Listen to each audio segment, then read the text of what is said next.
When Bethany was at her 10-year-old well child visit, they did the standard scoliosis test and the pain became chronic over time. She kept complaining her back was hurting. Our doctor saw her curve that would indicate scoliosis. Scoliosis is the lateral curvature of the spine. The spine should be just perfectly straight up and down, but scoliosis is where you see the curvature going off to the side. Had a pretty good idea. When she bent over, you could see one shoulder blade stuck out further than the other. Hayden has scoliosis and kyphosis. People might think of it as hunchback. We were being followed at another facility. But we didn't feel a lot of confidence. So we went to Cleveland Clinic for a second opinion. We felt the Cleveland Clinic was the place for us. The initial consultation was the best consultation we've ever had. He showed us the x-rays and explained what the procedure would involve. Cleveland Clinic Children's is uniquely prepared to take care of these patients. We do a large volume of cases. We have vast experience. We have a wonderful group of surgeons who are skilled, and most importantly is the pain protocol, to really try and decrease the amount of pain that these children have and decrease the number of narcotics that they use. Her curve had gone from 43 degrees to about 62 degrees. That was a pretty significant jump, and so he strongly recommended having the spinal fusion surgery. If left untreated, these curves will progress and cause heart and lung problems later in life.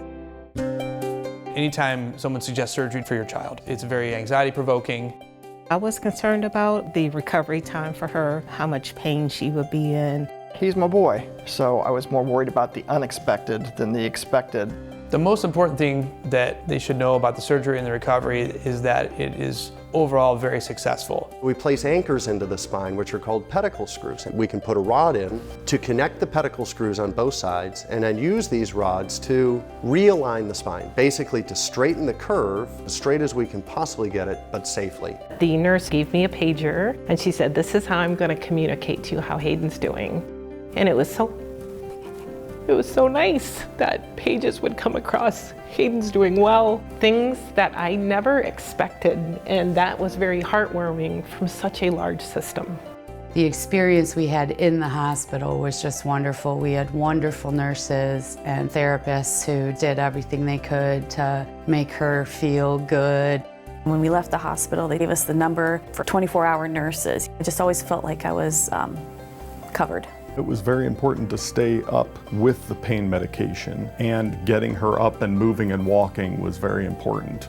One thing that I would say is be prepared for what you need at home before you go home. Buying a tub seat for your child, have a handheld shower head, making sure that they have a grabber so that they can be self-sufficient while they're healing. The pictures of her x-rays after the surgery looked perfectly straight to us. You could see that she was taller. She's still under the restrictions, no bending, no lifting anything over 10 pounds, and no twisting. By 6 months, most kids are able to go back and resume whatever running, jumping, sports activity they'd like to do. The day that she had her 6-month follow-up from the surgery, he told her, "You can do anything now that you used to do before the surgery," and she walked out of the office and right on the sidewalk did a cartwheel. His lung capacity immensely improved. I was impressed. Our experience at the clinic was world-class. I wouldn't hesitate to come back here for care for Hayden or for anyone that I loved.